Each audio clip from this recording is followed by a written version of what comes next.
Hello বন্ধুরা, কেমন আছো তোমরা সবাই? আশা করি অনেক অনেক ভালোই আছো। আর তোমাদের ভালোবাসায় আমিও অনেক ভালো আছি, কারণ তোমরা আমাকে যে পরিমাণে ভালোবাসা দিয়েছ এবং সাপোর্ট দিয়েছ তা আমি কোনোদিন ভুলতে পারব না। তাই তোমাদেরকে মজা দেওয়ার জন্য আবারও একটি নতুন গল্প নিয়ে হাজির হলাম, গল্পটি শোনার মতো।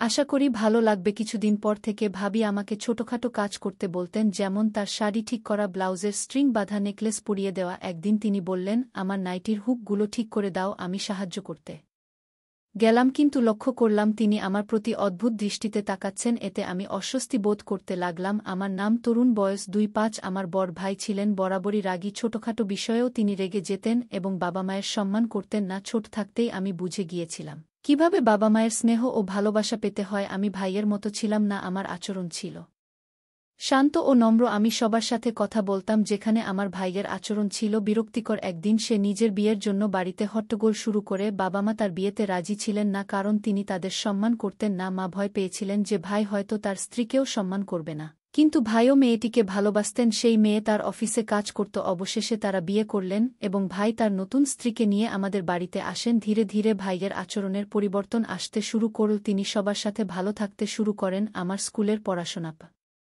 রায় শেষের পথে বড় ভাই চলে যাওয়ার প্রস্তুতি নিলেন এবং মা বাবা আমাদের মধ্যে কেউই তাকে বাধা দিল না। আমরা চেষ্টা করেছিলাম বোঝাতে, কিন্তু তারা কেউই ঝগড়ার আসল কারণ বুঝতে রাজি ছিল না। আমার বোনকে সেই দিন ছাড়তে হয়েছিল। মা আমাকে কিছু জানায়নি। ভাই আর বোন নিজেদের পছন্দে বিয়ে করেছিল। তারা প্রথমে সুখে ছিল, কিন্তু ১ বছরের মধ্যেই তাদের মধ্যে ঝগড়া শুরু হয়। নিজেদের পছন্দে বিয়ে করেও তারা একে অপরকে ছেড়ে যেতে রাজি ছিল। ভাইয়ের বিরুদ্ধে নানা অভিযোগ ছিল, আর ছোটবেলা থেকেই আমি তার থেকে দূরে থাকতে চেয়েছিলাম। একদিন ভাই সিদ্ধান্ত নিয়ে অন্য শহরে চলে যাবে কাজ করতে। মা বাবা তাকে থামানোর চেষ্টা করেছিলেন, কিন্তু তিনি কারও কথা শোনেন। ভাই তার জিনিসপত্র গুছিয়ে অন্য শহরে চলে যায়। মা বাবা তার জন্য চিন্তিত ছিলেন, কিন্তু ভাই ফোন করে জানায় যে তিনি সেখানে ভালো আছেন এবং বেতন থেকে কিছু পাঠাবেন। আমি তাদের বুঝিয়েছিলাম যে ভাই বোকা নন, তিনি বুদ্ধিমান এবং বিয়ের সিদ্ধান্ত তারই ছিল। মা বাবাকে আর চিন্তা করতে হয়নি। এভাবেই অনেক সময় চলে গেল। আমি আমার পড়াশোনা শেষ করে এখন একটি ভালো চাকরি খুঁজছিলাম। একদিন বাবার কাছে ভাইয়ের ফোন আসে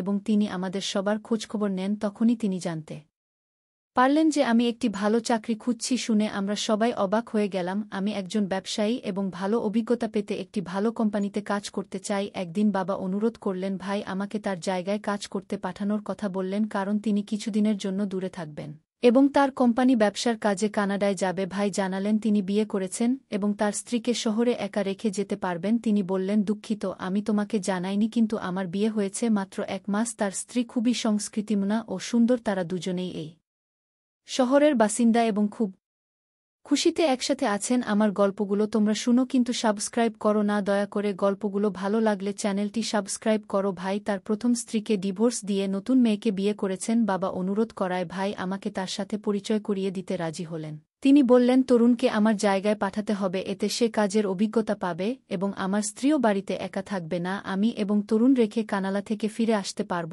বাবার মেজাজ একটু খারাপ হতে পারে ভাইয়ের বিয়ের কারণে, তবে এবারও তিনি রাজি হলেন এবং ঠিক করলেন আমি ভাইয়ের জায়গায় কাজ করব এবং তার বাড়িতে থাকব। আমি সেখানে গিয়ে দেখলাম ভাই খুব খুশি আমাকে দেখে। তিনি বললেন, এখন তোমার আগমন নিয়ে আর চিন্তা করতে হবে না, চল যাই। আমার ভাইয়ের আচরণ এখন অনেকটাই নরম হয়েছে, তবে তিনি সবসময় বাবা মার সাথে করা ছিলেন। একদিন তিনি বললেন, তোমার ভাবির সাথে পরিচয় করিয়ে দেই তাকে। তোমার কথা বলার পর থেকেই সে তোমার জন্য অধীর আগ্রহে অপেক্ষা করছে। প্রথমে সে চিন্তিত ছিল একা এখানে কিভাবে থাকবে, তবে আমি বলার পর যে তুমি তার যত্ন নেবে সে খুব খুশি হয়েছে। আমি যখন ভাইয়ের বাসায় পৌঁছালাম তখন ভাবি দরজা খুললেন। তার বয়স ছিল কম, প্রায় ২-১ বছর, এবং তিনি খুবই সুন্দরী। তার চেহারার উজ্জ্বলতা দেখে আমি মুগ্ধ হয়ে গেলাম। এর আগে কোনো মেয়ের প্রেমে পড়িনি, কিন্তু ভাবি কালো লম্বা চুল আর সৌন্দর্যে পাগল হয়ে গেলাম। ভাইকে দেখে বুঝতে পারছিলাম না কিভাবে এমন একজন সাধারণ চেহারার মানুষের সাথে ভাবি বিয়ে করেছেন। ভাই আমাকে স্বপ্ন থেকে জাগিয়ে বললেন, তরুণ এটা তোমার ভাবি, তুমি তার সাথে দেখা করবে না? আমি দ্রুত সালাম দিয়ে ঘরের ভিতরে চলে এলাম। চা তৈরি করছিলেন আর আমি বারবার তার দিকে তাকাচ্ছিলাম। ভাইয়ের বয়স ছিল ৩-২ আর ভাবি ২-৩। ভাবছিলাম এমন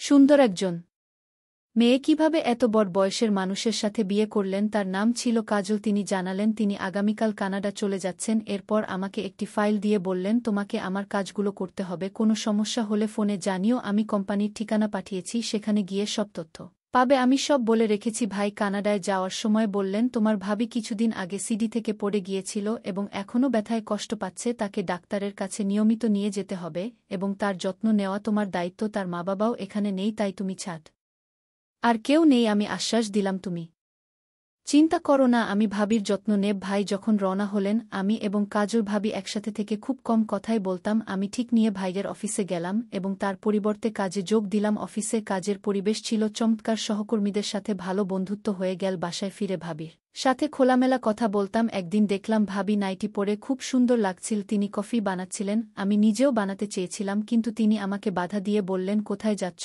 আমি তোমার জন্য কফি বানাচ্ছি। আমরা টেরেসে বসে কফি খেলাম, সেখানে ঠান্ডা হাওয়া বই ছিল।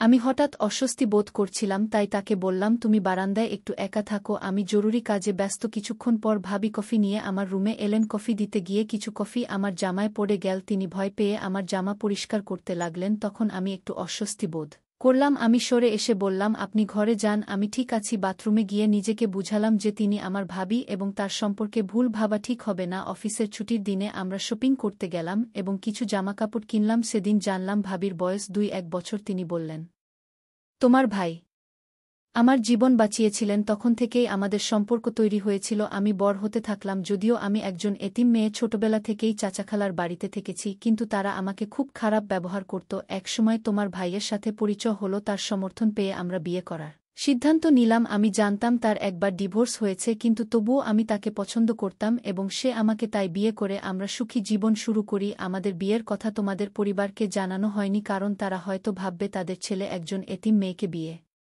করে বাড়িতে এনেছে, তাও যৌতুক ছাড়াই। আমি বললাম, আমার মা বাবা ভালো মানুষ, কিন্তু ভাই বিয়ের পর অনেক বদলে গেছে। সে এখন আগের চেয়ে অনেক নরম স্বভাবের। কাজল ভাবে সব ছেড়ে আমাকে যত্ন নেওয়ার দায়িত্ব নিয়েছিল, কিন্তু ভাই কানাডায় যাওয়ার পর থেকে আমি লক্ষ্য করলাম ভাবি নতুন জামাকাপড় পরছে, যা দেখে আমি অবাক হলাম, কেননা তার পুরানো পোশাকের সাথে এই পরিবর্তনটা বেশ চোখে পড়ল।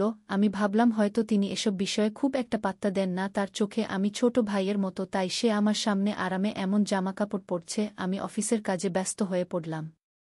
বস আমার কাজ দেখে খুব ইমপ্রেস হল এবং আমাদের একটি প্রজেক্টে কাজ করার জন্য আমন্ত্রণ জানালেন। আমি বাড়িতে রাতের খাবারের জন্য তাকে আমন্ত্রণ জানালাম। আমার বন্ধু শান্তকেও আমন্ত্রণ জানালাম, কারণ সে আমাকে অনেকবার হোটেলে পার্টি দিয়েছে। শ্বশুরও খুব ভালো রান্না করতেন। শান্ত এসে ধীরে ধীরে আমাদের বাড়িতে আসা শুরু করল এবং ভাবির আচরণে মুগ্ধ হলেন। ভাবি মাঝে মাঝে আমাদের জন্য চা ও নাস্তা নিয়ে আসতেন এবং আমাদের সাথে সময় কাটাতেন। শান্ত বলতো, ভাবি আচার ব্যবহার অনেক ভালো, তোমার ভাবিকে দেখে মনে হচ্ছে তিনি আমাদের ভালো বন্ধু। একদিন শান্ত জিজ্ঞাসা করলেন, আপনি কতদূর পড়াশোনা করেছেন? এতে ভাবির মুখ ম্লান হয়ে গেল। তিনি বললেন, আমার চাচা খালা আমাকে শুধু উচ্চ বিদ্যালয় পর্যন্ত পড়িয়েছেন, এরপর তারা আর পড়াশোনার জন্য টাকা খরচ করতে চায়নি, তাই আমি পড়াশোনা ছেড়ে দিয়েছিলাম। আমি বললাম, এখন তুমি পড়াশোনা করতে পারো, আমার ভাই তোমাকে এ বিষয়ে সমর্থন করবে। আমাদের শহরে খুব ভালো স্কুল আছে, চাইলে তুমি বাড়িতে প্রাইভেট পড়তেও পারো। ভাবি বললেন, আমি কয়েকদিন আগে আহত হয়েছিলাম, যার কারণে শরীরে ব্যথা হয়। আমি এখন পড়াশোনা করতে পারি না, কারণ আমি বিবাহিত এবং আমাকে পরিবারের যত্ন নিতে হয়। ভবিষ্যতে সন্তান হলে আমি পড়াশোনা চালিয়ে যাব। তার কথা শুনে আমি ও শান্ত ভাবিকে আরও উৎসাহিত করলাম। এভাবে আমাদের নতুন জীবনের শুরু হলো, যেখানে আমি ভাবিকে আরও ভালোভাবে চিনলাম এবং আমরা সবাই একসাথে সুখে থাকতে শিখলাম। আমি আমার ভাবিকে বললাম, তুমি খুব ভালো একটা বুদ্ধি দিয়েছ। আমরা সিদ্ধান্ত নিলাম যে তাকে ভর্তি করাবো, কিন্তু ভাবি বল, এই সিদ্ধান্ত নেওয়ার আগে তোমার ভাইয়ের অনুমতি নিতে হবে। তার অনুমতি পাওয়ার পরেই ভাবি ভর্তি হতে রাজি হলো। তিনি বললেন, পড়াশোনার আমার খুব শখ ছিল।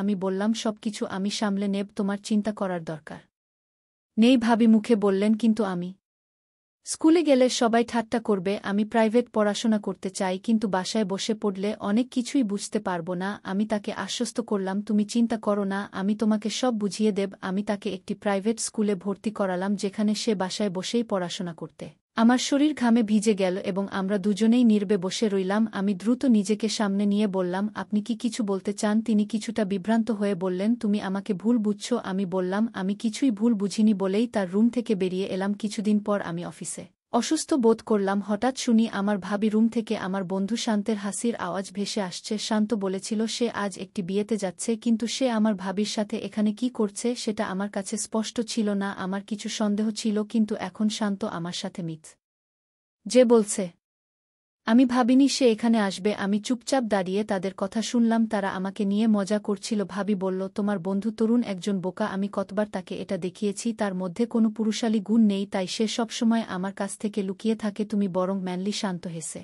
বল, তরুণকে ছেড়ে দাও, সে ভীতু। আমি হতবাক হয়ে দেখলাম যা আমার ভাইয়ের অধিকার ছিল তা অন্য কেউ ভোগ করছে। আমার রাগ চরমে উঠল। আমি ঠিক করলাম ভাইকে সব বলবো। আমি ভাইকে বললাম ভাবির প্রতিটি কাজ সম্পর্কে। এতে ভাবি রেগে গেল। 2 দিন পর ভাই বাড়ি ফিরল এবং ভাবিকে মারধর করে বলল, তুমি পাগলি, আমি তোমাকে ইমপ্রেস করতে বলেছিলাম। ভাই আরও বলল, তরুণ, আমি একজন পুরুষ নই এবং আমার পরিবারের উত্তরাধিকারী চেয়েছিলাম। আমার প্রথম স্ত্রীও আমাকে নপুংসক বলেছিল, তাই আমি চাইছিলাম তুমি আমার বউয়ের সাথে সম্পর্ক স্থাপন করো যাতে আমার বউ তোমার সন্তানের মা হতে পারে। আমি স্তব্ধ হয়ে গেলাম। ভাবি বলল, আমি অনেক চেষ্টা করেছি তোমার ভাইকে ইমপ্রেস করার, কিন্তু সে আমার জালে আটকা পড়েনি। এখন আমি তার বন্ধুকে দত্তক নিয়েছি। আমি আমার কানকে বিশ্বাস করতে পারছিলাম না। ভাই হঠাৎ আমার মাথায় লাঠি দিয়ে আঘাত করলে আমি অজ্ঞান হয়ে যাই। যখন আমি জেগে উঠলাম দেখি হাত পা বাঁধা। বাইরে থেকে শোনা গেল ভাই বলছে ওকে ঘরে বন্দি রাখতে হবে যাতে সব সত্যি বলে না দে। ভাবি বলল, আমি ঘুমের ওষুধ খাইয়ে দেব। আমি পালানোর চেষ্টা করলাম, কিন্তু জানালার দিকে তাকাতেই দেখি শান্ত রুমে ঢুকছে। সে আমাকে খুলতে শুরু করল। আমি রেগে গিয়েছিলাম, কিন্তু সে বলল, তোমার ভাবি খারাপ মহিলা।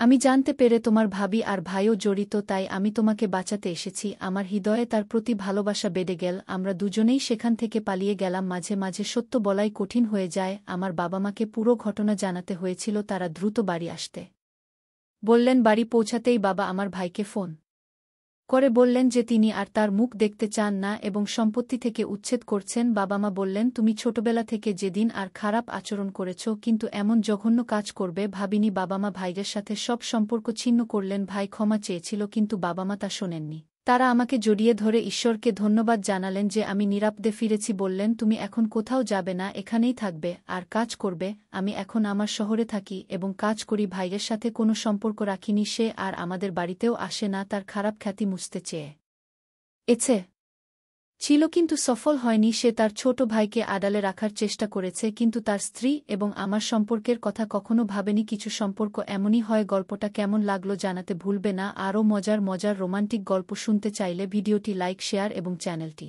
সাবস্ক্রাইব করতে ভুলবে না। ধন্যবাদ।